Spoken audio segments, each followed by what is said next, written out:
go live and play shows. That's the number one thing. I don't know how many, you know what? And I've actually met a lot of artists where they don't want to really play a show unless they know that the house is going to be packed. And I thought, well, it's just like any other industry. You have to start from the bottom. Don't be afraid to work from the bottom up. Welcome to the Female Entrepreneur Musician Podcast with Bree Noble. Bree is a musician, entrepreneur, speaker, and founder of Women of Substance Music Radio and Podcast. Bree's interviews with successful female musicians and industry pros are both inspirational and informational. She also answers your questions about the music business. Bree is on a mission to help you create great music, connect with your fans, and grow your business, and to truly become a female entrepreneur musician. Hey, this is Bree Noble, and I am so excited that you are listening to the Female Entrepreneur Musician Podcast, where we talk about making great music, connecting to your audience, and growing your business. I am pretty darn excited about this episode because it's the first time I've ever invited a guest back onto the show. I had April Duran on our show back in June of 2015. That meant she was on one of our very early episodes. I believe it was episode number 12 or 13. I mean, it's way back there.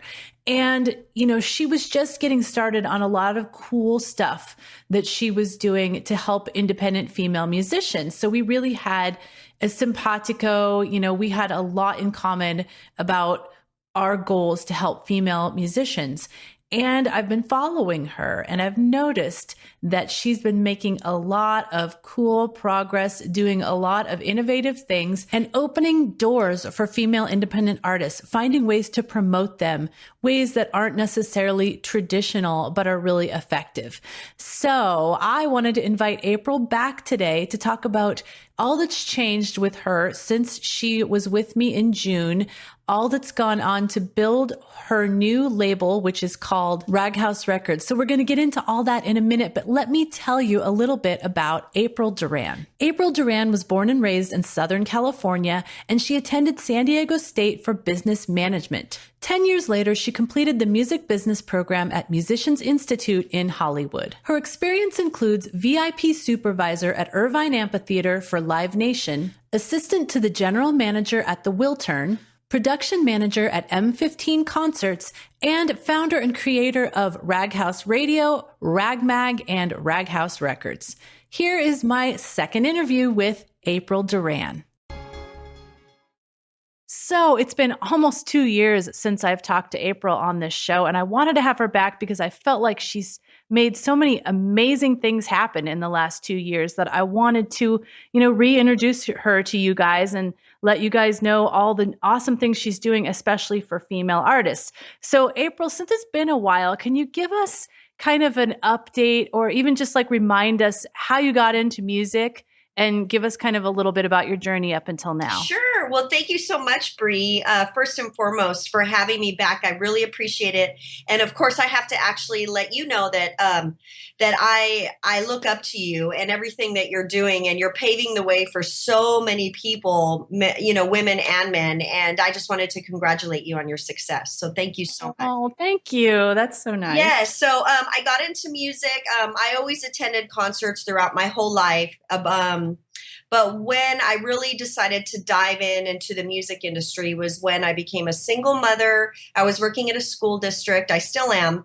And I just didn't feel that I was being creative, and I just was yearning for that kind of feeling that I would receive at live concerts or watching people perform. So I attended Musicians Institute in Hollywood, California. I did the night program for the music business. And right after that, I landed a job. They created a position for me at Live Nation at, the Irvine Amphitheater, which is now gone. Long It's gone? They took it down. That's terrible. Oh my gosh. I remember we talked last time about going to shows at Irvine Amphitheater and whatever they called it, different things over the years, but oh, that's terrible. It's horrible. Gwen Stefani was the last show, and actually, that was smart. Oh yeah, and actually, my really good friend Monique from Safe Air, she's been on my radio segment a couple times, and actually co-hosted. She opened up for No Doubt Gwen Stefani. So that was really cool to see. But yeah, they're building apartments there. But yeah, so that was my first actual, head dive into the music industry. They created a position for me. And then I went from there. I was promoted to the Wiltern out in Los Angeles. And then from there, M15, a local venue where I was a production manager. And then that's when, through all my experiences, I realized, man, these girls and women, not just me, but all the other women that I saw paving the way, they have a tough job. They have a hard road to go down. And so that's what flickered this idea in my head of creating a sisterhood, some type of, group or just this thing where everybody could come together, these girls and women, and just support and empower each other. Wow, I love that. And I was going to ask you that question. You started to answer it, but I get this question all the time. Like, why do you focus on women? Why do you think it's important to specifically promote women? And, I've experienced over the years some men going like, why are you excluding us? And, how do you feel about all that? Oh my gosh. First, I just want to say whatever I'm doing and what I'm doing, it's not like a man bashing, man hating, which I know what you're doing is exactly the same. But every day I feel it was just a boys club. Boys club. Every job I had in the music industry, everybody I spoke to, I even felt intimidated when I walked into to my work. And I don't want to blame anybody. I'm not throwing anybody under the bus. What I'm just saying is that it is, certain meetings I wasn't invited to, just all the guys, and so I just thought to myself, wow, this really does suck. So firsthand experience is why I want to support and empower other girls and women in the music industry, because it's just, it's tough. I mean, right now I see a huge trend, and I see all these awesome organizations and groups popping up to support and empower girls and women in music. And I use the word trend, which very lightly, because I'm hoping it is not a trend. I'm hoping it's something that'll grow. Right. This is not a fad. This is like, we are coming and we're here to stay. Exactly. Right? Yeah. So necessary and so long overdue. But I mean, the reason why I'm doing it is because of firsthand experiences of feeling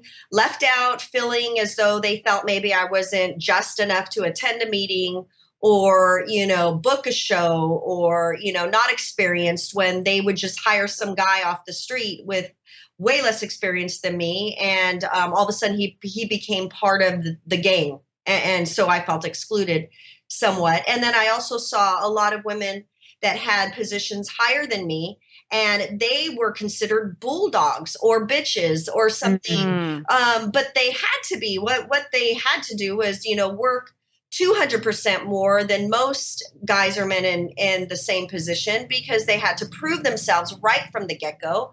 And it's just one of those things. So I thought, God, things need to change around here. So that's why I decided to create this whole support and empowering kind of thing for women in music, girls and women.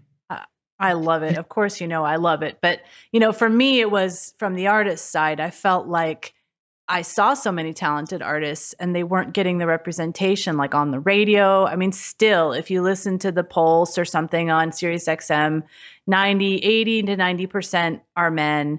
If you, say you read the emails that come through from Noise Trade, like they have some fantastic women in there. But if you look, or like even Airplay Direct or any of those, like 80, 90% are men. Exactly. Like, I don't know if it's just that, I don't know. Is it the women are not, putting themselves out there, or is it that they're not getting recognized because, they're choosing the men? I don't know what it is, but we're going to change it. We're right? We're on our way. We're on our way, and we're taking names.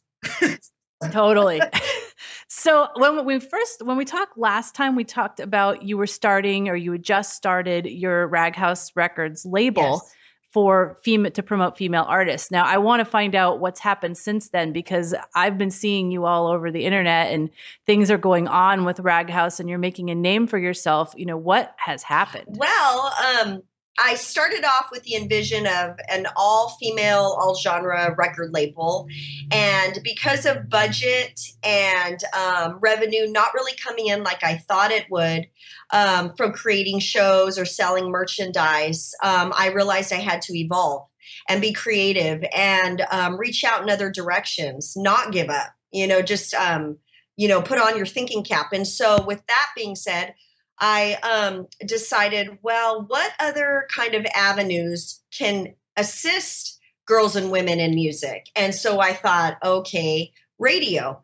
And so I know there was a huge online radio, wave coming through. And I just happened to find actual online studio. Now I know a lot of online radio segments are out of a living room or a bedroom, which is fine. I'm not saying that's bad, but there was an actual studio, like probably 10, 15 minutes away from me, which I had no idea. And it was called chaoticradio.com. So I went in and I literally just knocked on their door and I just said, hey, my name's April. I live in the area and this is what I have going on. And I would really love to be a part of it, even if it's just 1 minute doing a Raghouse Records Women in Music shout out. And I spoke with the two owners. They had me on as a guest. And so I invited female musicians from Los Angeles and the Orange County to come on and perform live and acoustic, and they're plugged in and everything. Then they asked me to be a guest again. And so I thought, okay, this is what we're on to something. And the two gentlemen at the time, the two owners, Blaine and Mark, they both really liked the idea. They not only did they just liked the idea, but they just thought it was awesome that someone because like, I think I had mentioned in my last thing that I live in Southern California, but not in the sexy part. It's in the armpit, it's 30 miles away from LA, 30 miles from Orange County. So anyways, they just thought this is great that this is actually happening in this area, the Inland Empire, which we call it, the IE. And so then yeah, I think we were talking last time about how I won the best female vocalist in the Inland Empire, and people are like, "Where in the heck is the Inland Empire?" Yes, but you did that. Awesome. That's good. That's awesome. You did that. What year was that? 2007. Oh my gosh! Congratulations. That's really cool. But still, people don't know where that is. Like, it's the stupidest name, like Empire. Like, who do we think we are, right? I know. And yeah, exactly. And then it's funny because when I reach out to people that live in LA that are artists, a lot of them are not from LA. So when I say, oh, I live in the Inland Empire, they're like, where is that? And I'm all, well, on your way to Vegas, kind of. Ontario Airport. That's that's true. Yes, yes. So anyways, the two owners really liked what I was doing. And so I kind of mentioned to them, hey, I'll do whatever you want me to do, but I really would love to have my own segment. This is coming from a woman who has never had any experience in radio. I didn't know any of the knobs. I didn't know how to plug in. I didn't know how to do anything. And so they were very hesitant. So I had to, show them that I was hungry, that I really wanted my own segment. So I kept reaching out to them. I gave them a proposal. We met, and this was the summer right before my SoCal Girl Fest in 2015. And they just said, yeah, let's try you out. And so that was the beginning of another road, another avenue that I decided to take for Raghouse was, okay, let's do this live radio segment.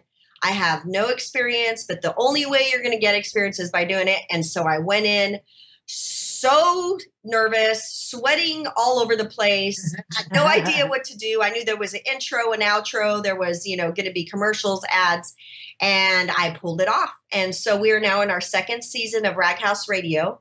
And we actually broadened our forum into not only empowering and promoting girls and women in music, but also in sports, entertainment, and business. So that has just brought in a ton more of awesome women who have been accomplishing and successful in a lot of areas. And I bring them in and we talk and we have fun, and we do a live feed on Facebook, on Raghouse's Facebook. And so that's one avenue that we're going down. And so we're getting a lot more attention because we're in our second season. We're getting a lot more attention, and I feel it's because of the live feed on Facebook. Have you felt that's like giving you a lot more attention? It does. It does definitely work. And Facebook pushes it out to people, even if you don't like advertise or anything, because they really want people watching video on Facebook. So I definitely think that's true. Oh gosh, yeah, I love it. The guests love it because their mom, back east or in Mexico or, people in the UK, they reach out. They're like, oh my gosh, I really love to see the faces or the artists, live. So it's really, really neat. So that's a fun thing. And so we're live every Wednesday, 8 to 9 p.m. Pacific Standard Time. You can audio on chaoticradio.com, which is our studio host, or you could watch us on Raghouse Radio, Ragmag Facebook page. So that's really fun. That is cool. So let me ask you about your label. So are you only promoting people on that show that are under your label? Like, how is that working? Do you have certain artists that are actually, quote, on your label, and are you, backing them in any kind of a way, or are you just kind of using that name to promote a lot of female artists? You know what? We are on hold. And when I say we, my group has grown to not just me now, to a few others. We're on hold to actually opening up the Raghouse Records, the label. We're on a major hold, unfortunately, because of the budget, because I want to financially support the artists, but we're still pushing for it. And I'm just waiting for that right time. And I'm going to open up that door, because my main thing is to just promote and have these artists under a label for girls and women of all genres. So there's still a work. It's still a work in progress. It's going to happen. Hopefully it'll happen at the end of this year, but I just want to do it right. And I felt like I was haphazardly jumping into it and pulling out my own personal money. And I thought, wait, business wise, these are not this. I was working hard as opposed to working smart, and so I want to do it right, and not only for me but also for the artists. So I'm educating myself. I'm talking to other record labels. So when we do decide to move forward and on the record label, that it'll be nice and just tight and very professional, and it'll actually help the artists. So I think that's really smart. So right now you're kind of like a platform, kind of like Women of Substance, where you're promoting lots of female artists, and then eventually you'll be a label that will actually support and back artists. Right. My whole creation for Raghouse, it has evolved. I want it to be all aspects of media as well as Raghouse Records. So, visual, audio. So when I mean that, I mean radio, visual, magazine, which we actually also launched, and then the record label, and then also Alive. We started Raghouse on the Road, which we have artists from around the country and around the world who are going to start going live for Raghouse and interviewing people, girls and women in music, sports, entertainment, or business. So that's going to be really fun too. Oh, that's cool. So you actually have artists interviewing other artists? Yes. Okay. And is that going to be broadcast on a podcast or the radio show, or is it just going to be like videos? I'm actually, we're going to do it on Facebook Live. Oh, there is an artist, Vanessa Silberman, who's joined Raghouse, and she is on tour. She actually went on tour to Texas, New Mexico, Arizona, New Orleans this past month. And along her way, she would bump into artists, female artists that she felt would be willing and interesting to interview, and she wanted to promote them. And so she would just go live just randomly on Facebook. So yes, actually it's an artist promoting an artist, which is a very different view for me because I am not an artist.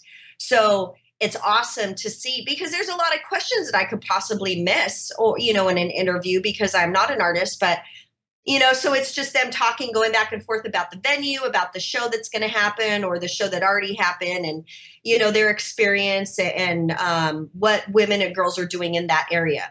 So it's really neat. It's really neat to see. So I have someone in the UK right now, someone in Nashville, and then I have Vanessa Silberman going on tour again in January around the U.S. And we'll just see how that goes. That's kind of like a taster thing, but it's a live feed that I feel is necessary for whoever she comes across. And, so they could also see, hey, there's this group of women, that want to promote and empower each other. And a lot of times they go, wow, this is really cool. So it's yeah, that's a great way to get your name out in a lot of different places. Yes. And to be able to have, it's always a struggle to have content in order to promote yourself. So having that, you can only produce so much, here in California. Right. It's cool to have that all over the world kind of thing. We've tried to do that a bit with Women of Substance and doing showcases. I've had artists that have been willing to kind of spearhead a showcase in their area. Uh-huh. And, we've done one in Chicago, one in San Diego, and then a couple in LA. And so, we're hoping to do more of that. But because I can't be there, you got to find somebody that's willing to take it on. Right. And live feed is so awesome. Really, there's a lot of people I have reached out to and they're like, I'm nervous, I'm afraid. And I totally understand that. But once you get past that fear, it's just really fun. And, I was just watching Jen, our friend Jen from Brassy.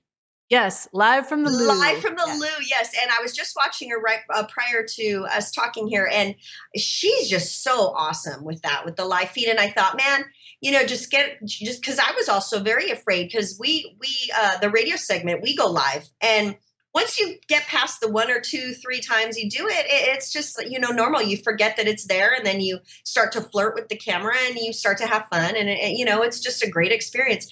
And it helps because a lot of people want to see who they're listening to. So it's really good.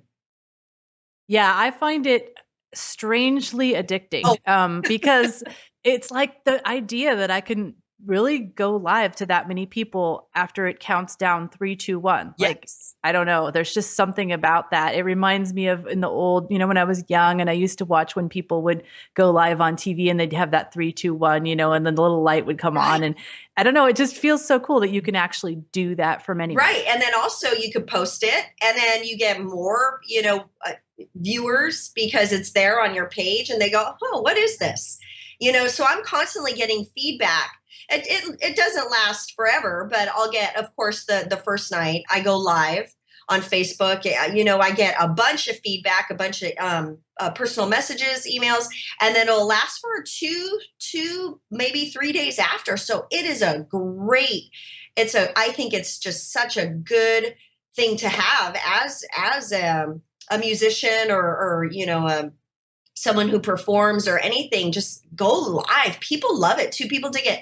In the very beginning, it's kind of hard to get viewers because they're like, what's this? But people start to catch on because they realize, oh, there she is again. There she is again. And so, I think it's just a really neat outlet for anyone who's interested in, grabbing more attention and especially if you're promoting like a radio segment or something or yourself, your material. Well, and there's so much opportunity to repurpose that for other things to continue the life of it. So what I'm now doing with this podcast is every other week or 2 weeks a month, I'm doing a solo show, which originates live on Facebook. And then what I did the other day when I just did a show is I then downloaded the Facebook Live. I uploaded it to YouTube. So now I have it also on YouTube. And then I used the converter to convert that to MP3, added my intro and outro, and there's my podcast. Wow. You are amazing. See, that's why See, musicians can be doing this kind of thing. I mean, why do it 3 times? You can do one thing and do a few tweaks and spread it everywhere. Spread it everywhere. And so many people said you have to start putting it on your YouTube. My YouTube, oh my goodness, I'm so ashamed of it. I need to really jump on that because that YouTube also is another outlet. And I know Chaotic Radio, our host studio for Raghouse Radio, is live. Now they do a live feed for my segment on their YouTube page, but I really need to connect that and see. This is the whole business aspect where you just have to get down and dirty and pull off these things that are telling you in the back of your head. You really need to do this. You really need to do this. You have to move forward and do it, just not ignore it. So yeah, well, I'll tell you, it like many things, it takes a little doing in the beginning to set up your system. So my Facebook page, Facebook Lives. First, I was using my phone. And then now I'm like, I hate using my phone. I want to use something that's more stable, where I'm more comfortable. So I decided to use my computer, figured out using OBS, which is Open Broadcasting System, or Open Broadcasting Software or something. It's like open source, so anyone can use it. It's free. And it took me like a lot of doing and a lot of frustration the other day. And my assistant was like, I'm waiting for your show. It's not here. It's not. I'm like, I know. But I finally got it to work, and I was doing testing. So people probably saw me like going live and like, what is she doing? She test number 3, you know, but you go through the pain, you go through the trouble, and then you finally figure out how to make it work perfectly. And you've got the system set up. Now I can do this every week if I want to. Amazing. Yes. And that is so, and you're totally right. Because with Facebook Live, I had my phone locked into just profile, not landscape. And so everyone's like, hello, when we were going live on Facebook during my radio segment, they're like, hello, you're sideways. And I would still have people viewing it. And then I thought, oh my gosh, I had to unlock it so I could do landscape. And you're right. I'm done using my phone because just this past Wednesday, my own sister decided to call me during my radio segment while we were going live on my phone. So I thought, okay, this needs to stop. I've always wondered what that was going to happen if somebody called me. It's never happened to me before. Yeah, no, and then my sister, and then she felt bad, and then I made her feel bad because she wasn't listening or watching. That's funny. That's a joke. That's just whatever. Yeah, let this be a lesson to you. If you go live on your phone, like somehow, can you turn off so you can't get calls? You could do not disturb or something. Exactly. See, it's all a living and Let this be a lesson to our listeners, because I know a lot of you are using your phone to go live. Right. Like you might be having someone. I've seen some of my Academy members have other people record them while they're in concert, or they set it up with a little tripod so they can, broadcast live while they're in concert. Just make sure your phone's on do not disturb. Oh my gosh. Such a, personal learning experience, just like everything else. Bree, I learned the hard way with everything. My mom, she's always told me everything you have done, you always have to learn the hard way. And especially with Raghouse, but you know what? I wouldn't change a thing, because when it kicks me in the butt, and when I finally go, oh, that's how I should do it, or that's how it works, it sticks. So that's my way of learning. So I'm glad. So yeah, do not disturb. Guess what? Next Wednesday, I'm going to be do not disturb, so I don't get a phone call from my sister. Yeah, I know. My husband always says you cannot learn by someone telling you something. You absolutely have to experience it. And I'm like, yeah, sorry, that's how I am. Like he'll try to tell me something 10 times, but I won't listen. It must be an entrepreneurial strong woman. I think it is. Yeah. It's a bullheaded thing. So we talked a second ago about your magazine, but I want to bring that back up. I know it's pretty new, and I'd love to find out what gave you that idea? How did you get started, and how did you get the people to help you design it? It's actually totally gorgeous. Thank you so much. As of right now, we're only online. We are going to go into print for 2017. What actually sparked, and I hope I don't get in trouble, but it's easier to apologize than ask for exactly. I was at NAMM last year, 2016, and I was in a hotel that was a NAMM membership. And every morning they drop a magazine at your front door all about NAMM. And it was a very awesome magazine. It was very beautiful. It was very informative. Bree, it was like I was back. The first magazine I got, I flipped through all the pages, read, and then I thought, really? What was happening was there was rarely any articles from any female musicians, the pictures. And you know what? I hate this stuff because I'm all about whatever women want to wear, go for it. If you want to wear sexy stuff, go for it. If you don't, cool, whatever. I'm not that judgmental woman judging women on how they dress but there was just pictures, advertisements of girls, or not girls, but of women, and you could tell the whole sex thing was very prevalent. Like it was just obvious that they were trying to, they were leaning toward the sexy thing. Mm-hmm. And the articles, like I said, I think I only counted maybe 2 or 3 articles in the magazine. Again, I don't want to get in trouble. I want to be able to have a badge to go to NAMM, throughout. But it was just something. Hopefully they're not listening to this podcast. I know, yes, or somebody, and then but if they do, you know what? It's the truth. And so I was looking through it, and I posted something on my Facebook about how unfortunate that was on Raghouse's Facebook. And I'm so happy about this. In my head, I was thinking, wow, online magazine or a zine, just something to promote girls and women or, in music. And I had met Shelly Castro Smith. She lives up north. I met her through the California Women's Music Festival. And she had actually reached out to me and said in a personal message, hey, April, I don't know if you know, but I'm also a graphic designer. I just saw your post. And so in minutes, her and I, we came together via texting and emailing, and we both decided, hey, let's join up and make a magazine to promote girls and women, not only in just our areas, but also around the world, because of course the internet, you could reach out. And so I started reaching out to, our first issue was launched April 2016. I reached out into Mexico. I reached out to Canada. I reached out to the UK, and I thought, you know what? It's not just going to be music. That's when we were starting to broaden our format. I said, Shelly, how do you feel about promoting girls and women, not only in music, but in sports, entertainment, and business? She goes, let's do this, girl. So I did that. And so we ended up promoting Women in Mexico is an all metal band called the Baby Dolls. In Canada, Play Your Gender. It's a documentary about girls and women experience in the music industry. And it's actually going to a lot of independent movie contests, I guess, or documentary contests all around the world.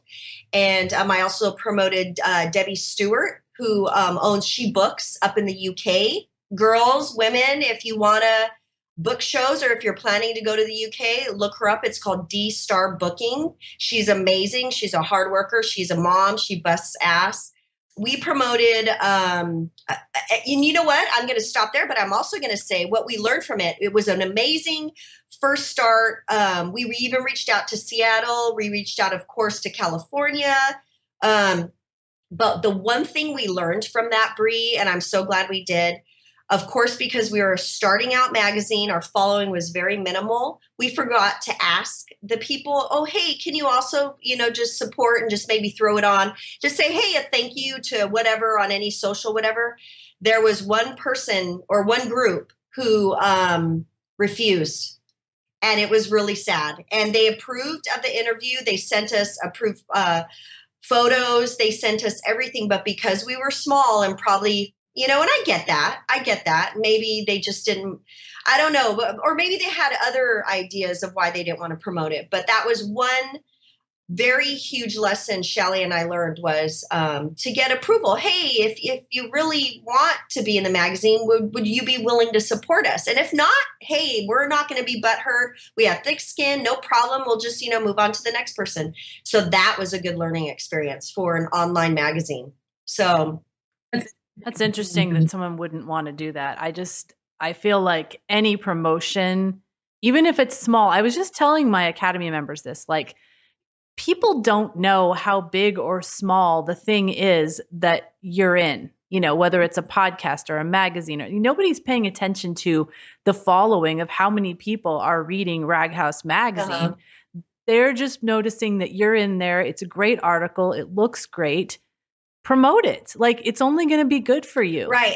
And you know what? I bumped in, and you're totally right. And I think it's just, like as in any industry, it's not just the music industry. You'll bump into people whose egos maybe are just too big or whatever. That's just the world. That's, human beings, and it's just life. And so I think maybe that's it. I don't know.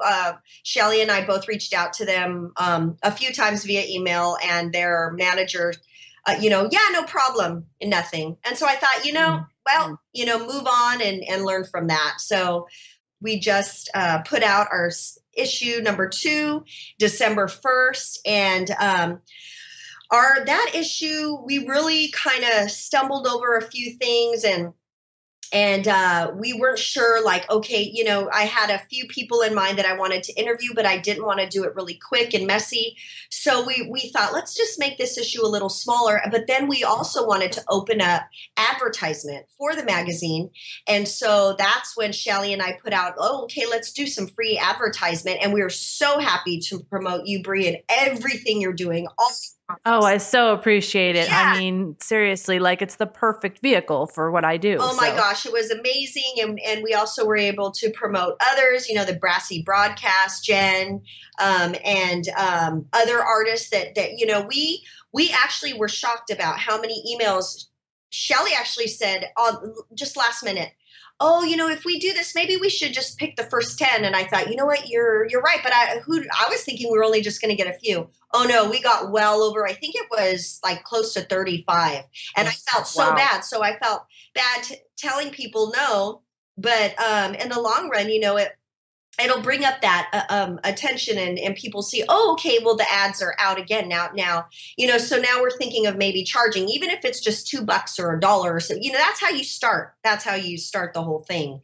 And then the viewers are coming, and now our viewers have doubled. And so we're going to start doing the printing. We're going to start printing out the magazine, but it's really cool to see how many people click on it and from where. Right now we don't have that, but for the first issue we did, and because we were a paying member, but now we're trying to do it just, free and see if people are catching on. And you know what? People are catching on. So we're really excited. So that's really yeah, you're definitely going to have to start charging for ads once you're printing, because that's going to be expensive. It's going to be expensive. We already looked. The estimated just printing out 200 magazines, it's going to be close to $1,200, and that's cheap. That's us knowing people. So that would be $5 to $6 an issue for 32 pages. But we're thinking. I told her, I go, no. I said, there's somebody out there who's going to print the same actual beautiful magazine, but cheaper, because they believe in us. There's going to be a woman out there owning a printing company going, you know what, let's start off in the beginning. And I just have that feeling. So that's why we haven't gone quite to the printing part yet, but we will. So stay tuned. I will definitely stay tuned, because I know from what I've seen of you, you'll make it happen. You'll figure it out. You'll knock on doors, whatever you have to do, like you did with the radio show. Exactly. Right? You just have to knock on it. In the beginning, I would cry, literally, in the middle of the night. My poor fiance, he would have to hear story after story. I have grown so much, Bree, from the last time I spoke with you. I can tell. I mean, plus, I love that you're so honest about it. Like, oh, I would cry, or, oh, I did this and it totally failed. It's so great that you're honest about all this, because everybody can learn. Everybody can learn, and it's hard, and everybody struggles. And I think sometimes when you're struggling, you feel like you're alone, like everybody else is not struggling and you're the only one. So you have to throw that out there to let people know, hey, the only thing you can do is move forward. And mind you, I had a break in the summer. That's why I stopped the radio segment. I wasn't feeling creative. I wouldn't wake up in the morning anxious to run to my computer to start working again on whatever I was working on.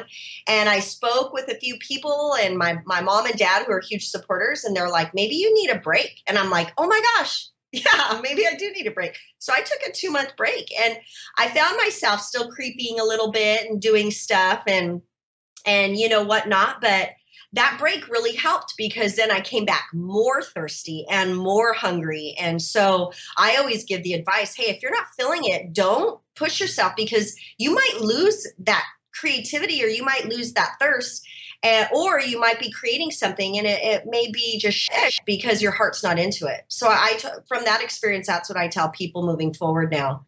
So I think that's such great advice. And I'm actually kind of at a crossroads a little bit in that myself, in feeling a little overwhelmed by all the things I'm doing, which are all awesome. Yeah.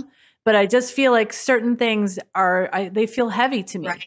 And so I need to reevaluate them and scale them back so they don't feel heavy to me anymore. And I was just thinking about that today, how I can kind of make that graceful exit, not total exit, but exit into something that's just a little less heavy. Right. Yeah. And it's so healthy too, because I was just, I just felt health-wise, and especially with my family, because my family is extremely important. I was juggling both, and I can, but I thought, you know what, it's summertime. I currently work at a school district, and so my son's off. I'm like, you know what, Joaquin, let's go to Disneyland. Let's go to Knott's Berry Farm. Let's go, so I had that ability to just grow within myself personally so I could feel stronger. And I wasn't sure if I was going to come back either, Bree. That was a scary thing. I thought, what if I don't come back? But guess what? I did. So I'm back. and I have the chills still every time I'm working on something. So I'm exactly where I'm supposed to be. And as a matter of fact, I wasn't sure if I was going to go back to radio, but the owners called me and said, oh, no, no, no, no. What are you talking about? You're not coming back. You're coming back. So that was really cool. They're like, oh no, you do more than what you think you do for the studio. So I was really excited for that too. So it was great for everything, I think.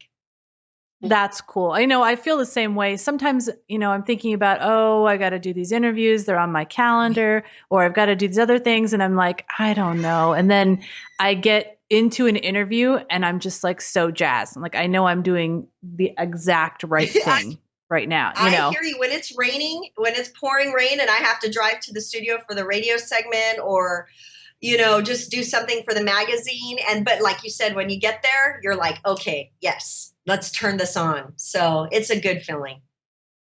Totally. So let me ask you this final question, which I think will be interesting. And I think I kind of know how you're going to answer, but we'll see. If you were a brand new artist, I know you're not an artist, but you have artists that work with you. If you were advising a brand new artist, what would you tell them would be the best strategy to get started building their fan base right now in 2017? Oh my God, play live, go on the internet, do live things. Just reach out to bookers and say, I want to play, even if it's the opening act, or, it's at 5 or 12 in the afternoon, just play, just go out there. Don't worry if there's 3 people in the audience or if there's 20 people in the audience, book shows. Also utilize the fact that the internet is such an awesome outlet. You can be live all the time, anytime. Create a show. Hey, Facebook, guess what? Fans and family and friends, I'm going to go live at this time. And I'm going to, sing my new release. It may be kind of messy, but, we're going to, grow together and then just do it live. I mean, the live aspect, you don't understand how many times people have told me, I love that you're going live. You have a face. Oh my God, I didn't even know you look like that. Or, thank you I never spoke to that artist. I'm so glad I was able to actually see them and make a comment. And then they replied back, go live and play shows. That's the number one thing. I don't know how many, and I've actually met a lot of artists where they don't want to really play a show unless they know that the house is going to be packed. And I thought, well, it's just like any other industry. You have to start from the bottom. Don't be afraid to work from the bottom up. So true. Oh my gosh. And also when you're new, like you should not be playing to a full house. You're not ready. Right. You haven't worked out your show. You haven't worked out the way that you engage with your audience. You need to earn that. Exactly. And so a lot of people don't want to see, they don't want other people seeing them work from the bottom up. And so unfortunately that's the case. So whatever, so be it. But for me, when I start something and I'm working from the bottom up, and this is what I've learned throughout the couple years, so what? So what if I only get one like? You know what? I don't really care. Actually I do care, but guess what? I'm not crying anymore. It's not going to stop. It's not going to stop me. Yeah, it's just going to actually make me more hungry. That's what's so great about your perspective, because you're right. So many artists are like, I don't want someone to see me playing at this tiny little coffee house because they're going to think, that I'm a crap artist or, I'm not worth following. Uh-huh. Uh-huh. So not true. So not true. They are going to respect you for working for it. And you have to just put yourself out there and keep doing it. Be consistent. Don't just have a show here and there and then go, oh, why, why am I not getting fans? Or, it's just, you have to be consistent and you have to show your face. And if you're not into it, then maybe you're in the wrong area. I don't know. But yeah, yeah, it's just like podcasting. I couldn't just podcast 2 times and go, how come I don't have 10,000 downloads? I have to keep podcasting every week, and every week new people will find me, and a certain percentage of them will keep listening. Some of them won't. That's cool. It's a building. It's a percentage game, and you just have to keep adding and adding and adding. Exactly. Gosh, Bree, you're so awesome. Thank you. Well, you answered that question exactly how I thought you would. The go live, like I knew. And I think that's so important these days too, because there's a lot of talk. Was talking with my Academy members the other day about, oh, you can do your whole music career online. You never have to even do anything live. And, you can go live and be online and, do it from home or whatever. But I just feel like as an artist, there's something so intrinsic and important about being in a room with people and, honing your craft of being a live performer. Oh, absolutely. That's so strong. And not only that, win your local people, win your community first, that's a good start. If you're brand new, start playing in coffee houses and stuff around your home, regardless, and start winning the likes and growing your fan base with your community. And then that's a good, solid, start, I feel, with any kind of industry. That's my take on that, because once I started reaching out to people around here, then they're like, oh my gosh, I didn't even know that you had a radio segment. I'm like, holy cow. And I live like 2 blocks away from you. So yeah, you have to, I think, grabbing that support of people in your community first really helps, and then start reaching out to the internet world around the world. Yes. I know when I talked to Rachel Sage, she was like, I just started playing in New York, and then I started moving concentric circles around that a little further out every time. Oh, awesome. And that's how I built my audience. Rachel Sage. Yes. She was on episode number 36. I happen to know that because it's one of my favorites. Awesome. Of this show. So any of you guys, if you want to learn how to build your live audience, she's got a rabid live audience. So go listen to episode number 36 of the Female Entrepreneur Musician. That's what I'm going to do tomorrow morning with my coffee. All right. Do it tomorrow's Saturday. I was going to say on the way to work, but tomorrow's Saturday. Yes. Awesome. Oh, this has been so good. And I'm so glad you brought up all the live, Facebook Live and all that. It's so timely since I've started doing that as well a lot more. So I just hope everybody listens to your battle cry to go live and, utilize that technology. So where can people find you? Where can they find all this cool stuff like your radio show and your magazine and just more information about Raghouse? Well, my email is raghouserecords@gmail.com. I'm also on Facebook as Raghouse Radio /Ragmag. I'm on Instagram, Raghouse Records 1. And mind you, I spoke with a personal, like a business assistant, and first thing she told me, April, you need one name. You're all over the place. So tis true.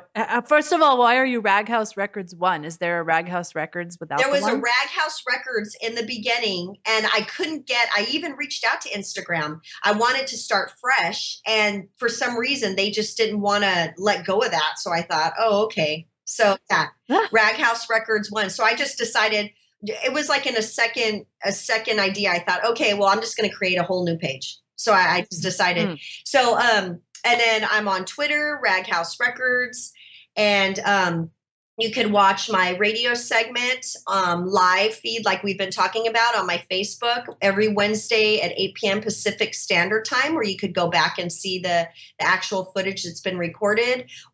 It's on the Raghouse page, right? Exactly, on the Raghouse page. Okay. Or you could go to chaoticradio.com. You can listen there. And that's with the K, by the way. Yes. How do you spell that? KAOTIC. Chaotic Radio. Chaoticradio.com with a K. Thank you for mentioning that. And Ragmag, we're always posting the link, but you could go to JooMag, which is JOO.MAG, and they publish it there. But we're always spreading out the love of Ragmag everywhere with the little link. So right. So go follow Raghouse wherever you are, or wherever you can, and then you'll be able to see the links to all this cool stuff and get involved. I mean, I know, not millions, but tons of female artists listen to this show. So you're going to want to connect with April. And not only that, but in 2017, we are currently working, and I don't want to let anything out, but we're currently working on something that will bring all this together. So there won't be just a billion places. There'll be one place. So I'm really excited about that. I'm actually like filled with goosebumps right now, but that's what we're working on. And hopefully it'll be launched before 2017 ends, if not for sure 2018. Well, we'll have to bring you back on to announce that when it's time. I would love to do that. Thank you so much. That would be cool. You know, you've got me thinking now. I should have a panel. I wonder if I could do that.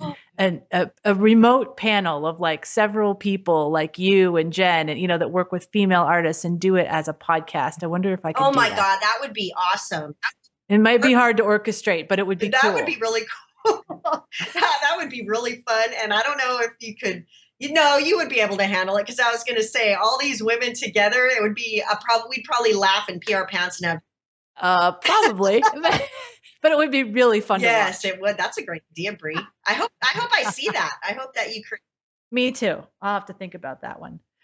Well, it has been so great having you. Thanks for letting everyone know how they can find you. And I just want to thank you for being the first person that I've ever interviewed twice on this show. And there's a good reason because, wow, have you done a lot since I talked to you last. Bree, thank you so much. I love you. I love all those women kicking ass out there. And I hope that doesn't get deleted because I said a cuss word. But you guys. Oh, it will not. That's our battle cry. Women kicking ass. Yes. You're kicking ass, Bree, and you inspire me all the time I see your stuff. So thank you so much. Thank you. You're welcome. Now go out and make great music, connect with your fans, and grow your business. Female Entrepreneur Musician has been brought to you by FEM75 and FemaleMusicianAcademy.com. With editing by Jen Eads of 317 Sound Design and music by Stella Ronson.